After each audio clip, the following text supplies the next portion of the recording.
Good morning, children. Let us talk about one very important part of the cell, which is called as the cell membrane or plasma membrane. Each cell is surrounded by a cell membrane or plasma membrane. This is the outermost covering of the cell. It separates the contents of the cell from its external environment. This is the cell, this is the cell membrane, this is the outside environment. So inside contents of the cell is separated from the outside environment with the help of cell membrane. It is very thin.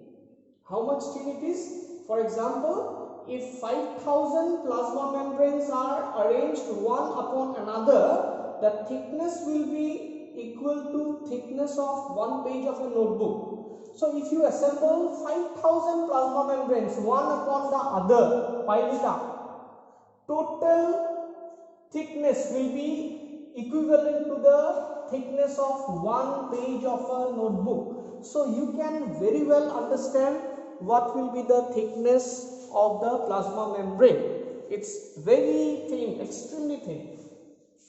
So then plasma membrane is the outermost covering of the cell, which is considered to be very thin. Let us try to understand about the structure of the plasma membrane. First of all, look into the figure. You have phospholipid molecules, bilayer of phospholipid molecules. In between them you have protein molecules. Plasma membranes are about 6 to 10 mm, that means nanometer thick layers. 1 nanometer is equal to approximately 10 to the power minus 9 meter. Very thin. The plasma membrane is made up of organic molecules. What is it made up of? Organic molecules. What all organic molecules are there? Lipids and proteins. Now lipids and proteins, they are very important organic biomolecules of the cells.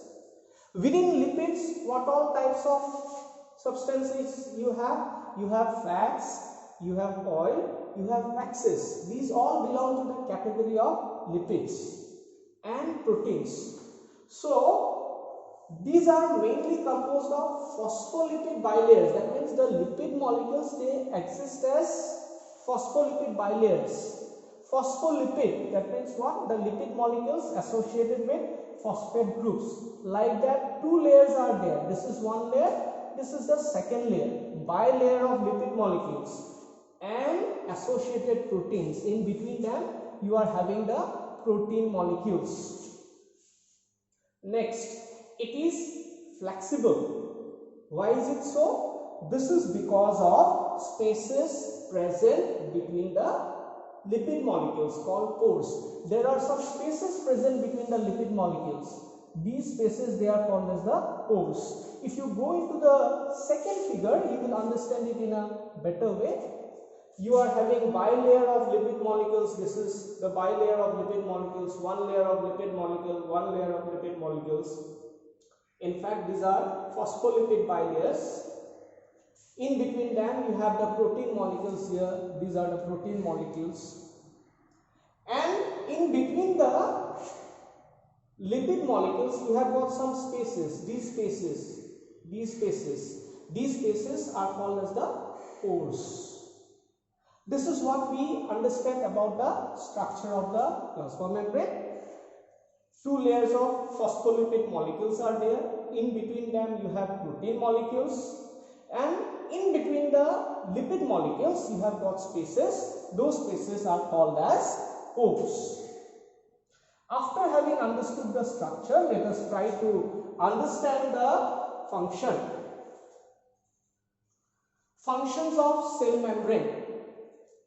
First function, it forms the cell boundary.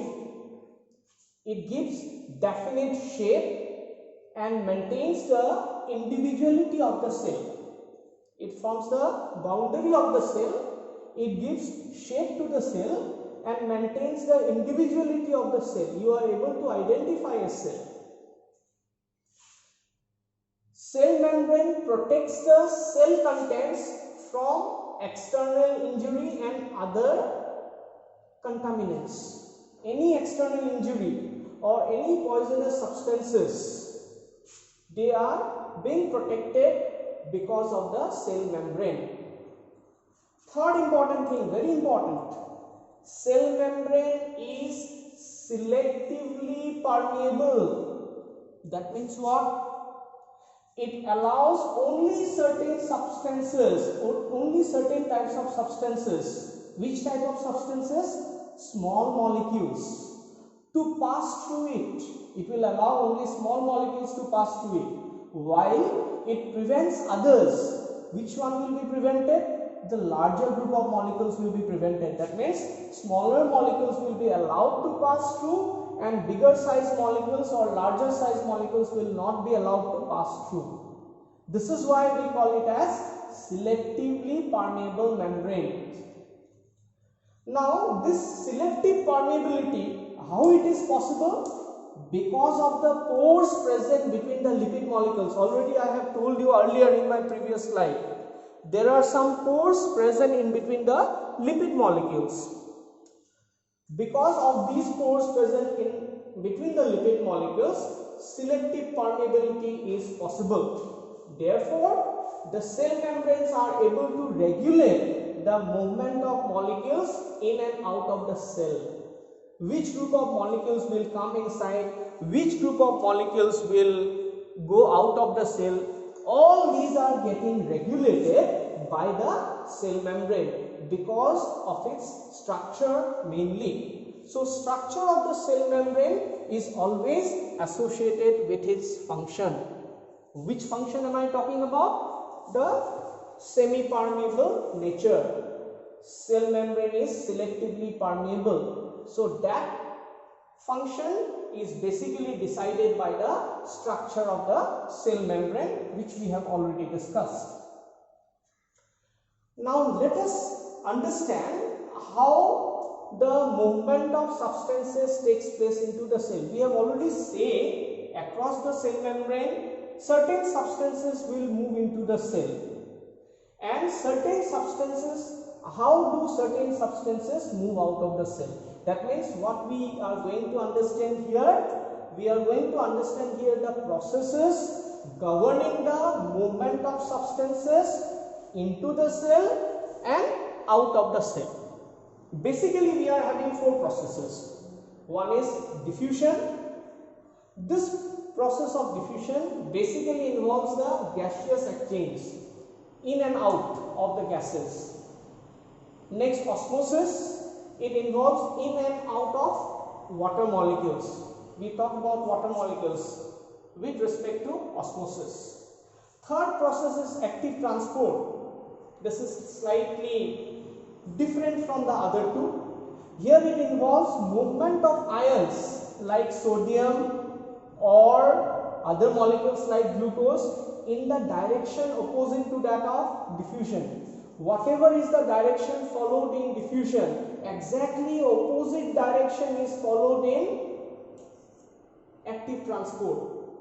In case of diffusion, whatever is the direction followed, exactly opposite direction will be followed in active transport. Means what? When you talk about diffusion, movement of molecules always takes place along the concentration gradient. That means from a region of higher concentration to a region of lower concentration. But when you talk about active transport, movement of molecules will take place from a region of lower concentration to a region of higher concentration. That means against the concentration gradient. If that is taking place against this process, you have to spend energy. With the involvement of energy, active transport will take place. So again, active transport means involves movement of ions like sodium or molecules like glucose in the direction opposite to that of diffusion. Fourth process, endocytosis, basically where movement of food in and out of the cell is considered, or movement of food particles in and out of the cell is considered, we consider endocytosis. We will be going across all these 4 processes one after another. But before going over to these concepts, let us first of all try to understand what is solution, and let us try to understand what is concentration. First of all, in order to understand solution, we will see what is solute. It is the substance which is dissolved in a solvent. For example, sugar dissolved in water. Sugar is the solute. Solvent, it is the substance in which the solute is dissolved. Substance in which the solute is dissolved. Sugar is dissolved in water. So water is your solvent. Solution, it is the homogeneous mixture of substances in which the solute is dissolved in a solvent. What type of mixture? It is a homogeneous mixture. That means the mixture which has got the same composition all throughout. For example, salt you are mixing in water and thereafter you are stirring it up. After stirring it up, if you take it from the bottom of the glass or if you take it from the middle of the glass, it will serve you the same taste. So this solution is said to be a homogeneous mixture of salt in water. Composition is same everywhere, either at the top of the glass, bottom of the glass, middle of the glass, same composition is there. Then we call it as solution. Example already I have given. In a saline solution, salt is the solute which is dissolved in water, which is the solvent. So right now we have understood what is solute, what is solvent, what is solution. After that we will try to understand what is concentration. Concentration is amount of solute dissolved in a fixed amount of solvent. Whatever is the amount of solute dissolved in a fixed amount of solvent, that is called as concentration. For examples, we are taking beaker A and B. Both are half filled with water. In beaker A, we are adding 2 spoonfuls of salt. We are adding 2 spoonfuls of salt, and in beaker B, we are adding 1 spoonful of salt. So what we have understood here, concentration of salt in beaker A is more compared to that of beaker B. If you see the concentration of salt in case of beaker A, it is more compared to that of beaker B. Why? Because here in beaker A you have got 2 spoonfuls of salt, in beaker B you have got 1 spoonful of salt. So concentration of salt, that is solute in beaker A, is more compared to that of beaker B. While concentration of water, here water is your solvent, is more in beaker B compared to that of beaker A. If you consider beaker A and beaker B compared to beaker B, beaker A has got more solute concentration. If you consider beaker B compared to beaker A, the amount of solvent, that is water, is more compared to the amount of solute. So when I consider about concentration, we should put emphasis mainly upon the solute. So we can say that concentration of A is higher compared to the concentration of B. That is all about concentration. After this we will go into the processes one after another. First of all, the first process, diffusion. Diffusion is spontaneous movement of substances, example gases or water molecules, from a region of higher concentration to a region where its concentration is low. Here you are able to see the molecules deeply concentrated here, less concentrated in this region. From this side to this side the molecules are moving, that movement is spontaneous. For example, exchange of gases, oxygen and carbon dioxide, between the cell and its external environment as well as between the cells. Let us first of all consider this one. If you consider a cell, the outside content of oxygen, I mean concentration of oxygen in the environment, is more compared to that of the cell. So definitely oxygen molecules will be moving towards the cell.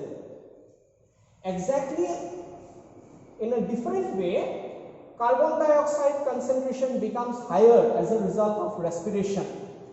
Because of that, carbon dioxide from inside the cells will try to move towards outside. That means diffusion is taking place from inside the cells to the outside, so far carbon dioxide is concerned. So far oxygen is concerned, it is moving from outside the cell to the inside. It all depends upon concentration. Now this diffusion can also take place in between two cells. Supposing A is having higher concentration of oxygen compared to B. So from A, it has to move towards B because concentration of oxygen is more in A compared to that of B. So in addition to this gaseous exchange, the cell obtains nutrition from its environment. Other substances also from a region of higher concentration, it moves towards a region of lower concentration by the process of diffusion. Next process, osmosis. Osmosis is basically a special type of diffusion of water molecules.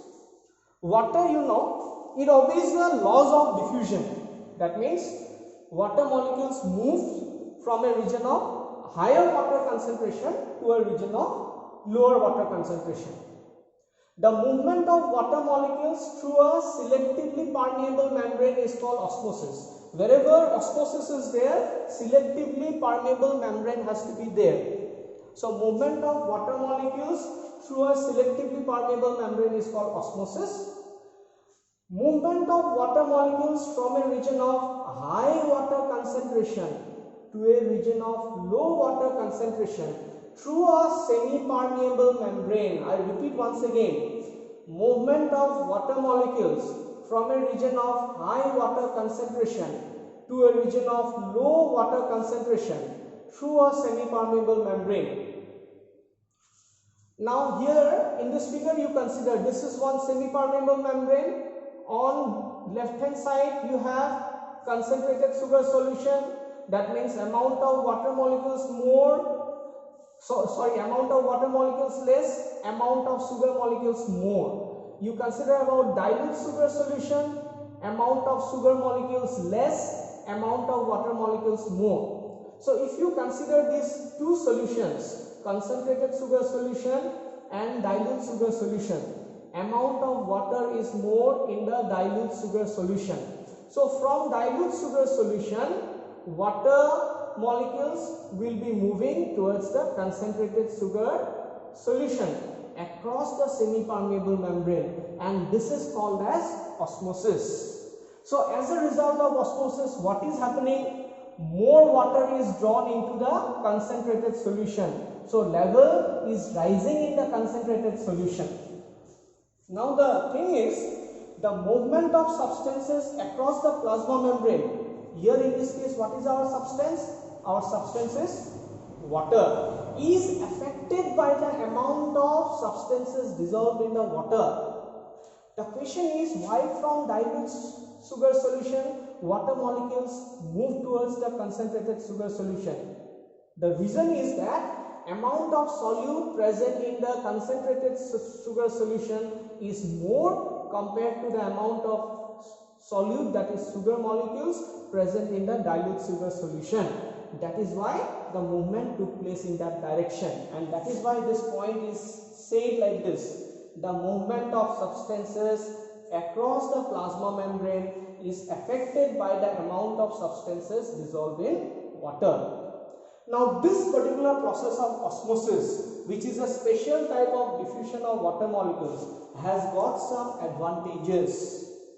It is advantageous in case of unicellular freshwater organisms, for example Chlamydomonas. It is a unicellular algae. And most plant cells gain water by osmosis. So whether it is unicellular freshwater organisms, or in case of most of the plant cells, they capture the water mainly by the process of osmosis. At the same time, if you consider about the roots of the plants, these are the roots of the plants, The roots of the plants, they will absorb the water molecules again by the process of osmosis. So we have considered diffusion, osmosis. Under osmosis, let us try to understand some conditions. Condition is what will happen if we put an animal cell or plant cell in water. Supposing we are putting an animal cell or plant cell in water, what is going to happen? It will all depend upon the conditions. First condition, let us say these are the cells, this is placed in the surrounding medium. If the surrounding solution or if the surrounding medium, the cell, if the surrounding medium, the cell has a higher water concentration than the cell. If the medium surrounding the cell has a higher water concentration than the cell, in the surrounding medium the amount of water is more, meaning that the outside solution is dilute. You see, if the amount of solvent is more, the amount of water is more, the solution is dilute. So if the medium surrounding the cell has high water concentration than the cell, meaning that the outside solution is very dilute, the cell will capture water, gain water. This entry of water by osmosis, we call it as endosmosis. This type of solution is called hypotonic solution. I repeat once again, if the medium surrounding the cell has high water concentration than the cell, meaning that the outside solution is very dilute, the cell will gain water by osmosis. That type of osmosis is called endosmosis, and this type of solution is called hypotonic solution, where the amount of water or the amount of solvent is more. In fact, water molecules are free to pass across the cell membrane in both the directions, but more water will come into the cell than will leave. Supposing you are considering about this cell, right? So 5 water molecules are leaving the cell. Against that, 10 water molecules are entering the cell. So what is the overall result? Overall result is that 5 water molecules are getting into the cell. So the overall result is that water enters the cell, resulting in swelling of the cell. The cell size will become bigger.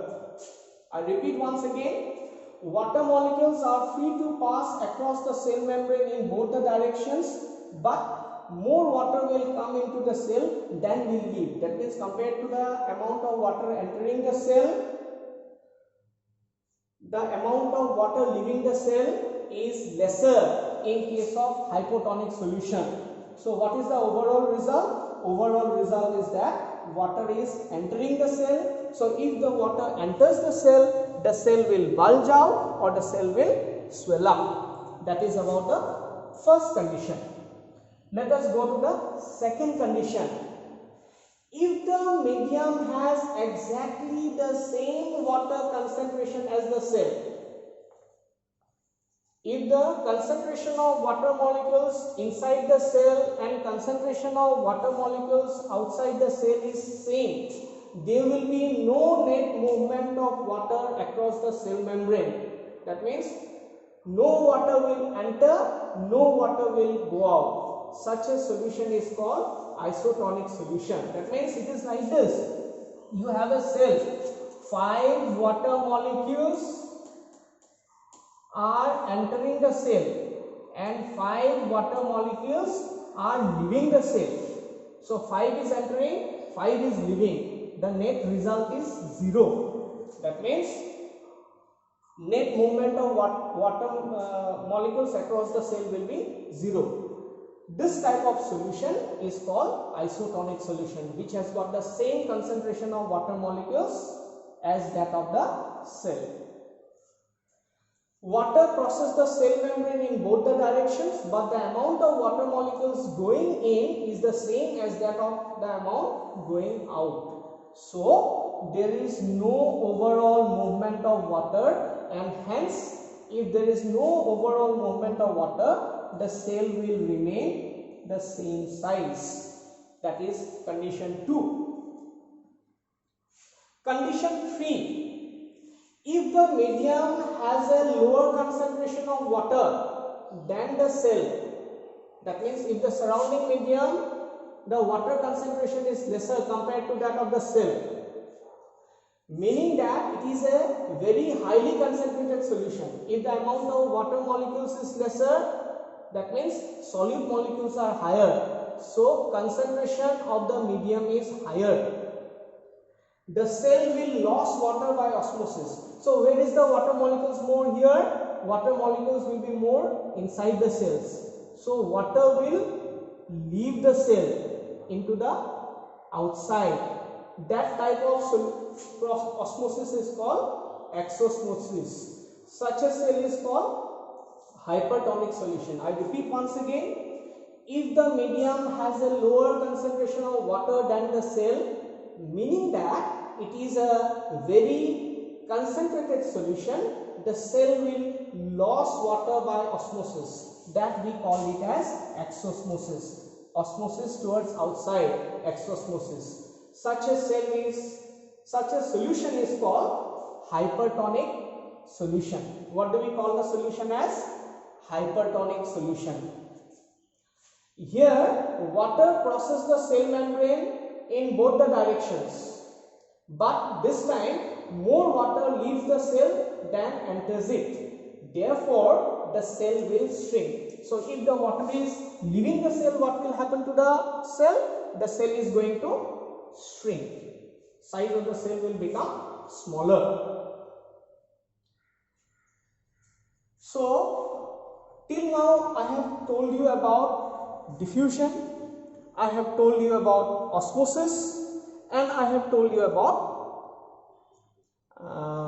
what you can say, the related processes of osmosis: hypotonic solution, isotonic solution, hypertonic solution. Now let us go into the fourth process, which is called active transport. So what I had told you earlier, if the movement of substances takes place against a concentration gradient, that means movement of molecules takes place from a region of lower concentration to a region of higher concentration, that will be against a concentration gradient. For that to take place, expenditure of energy takes place. Now who will provide us the energy? That energy is provided by some molecules which are present within our cells. ATP, adenosine triphosphate. They are the storehouses of energy. They will release the energy, and with the help of that energy, the molecules are transported from a region of lower concentration towards a region of higher concentration.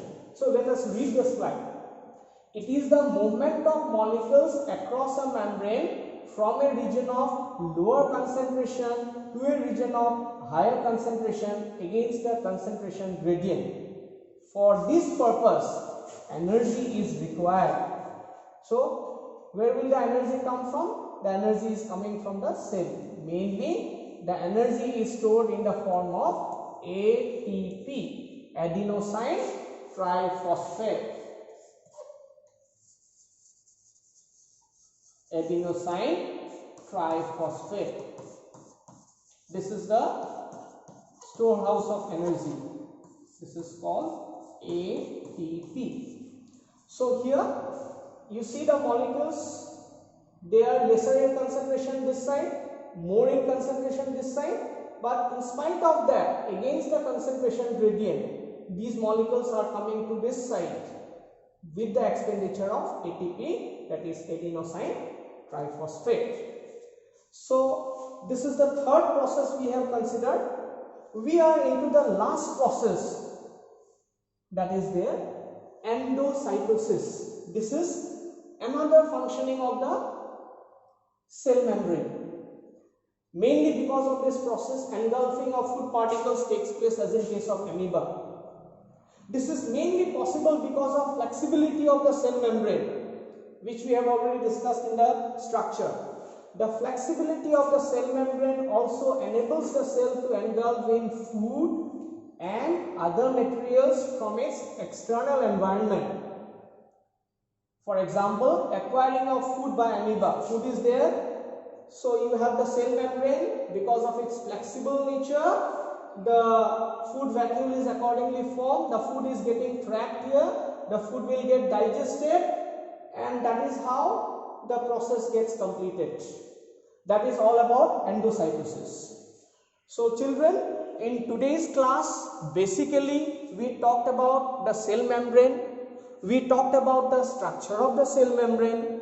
Then we talked about the functioning of the cell membrane with respect to processes like diffusion, osmosis, active transport and endocytosis. That is all about cell membrane. Thank you.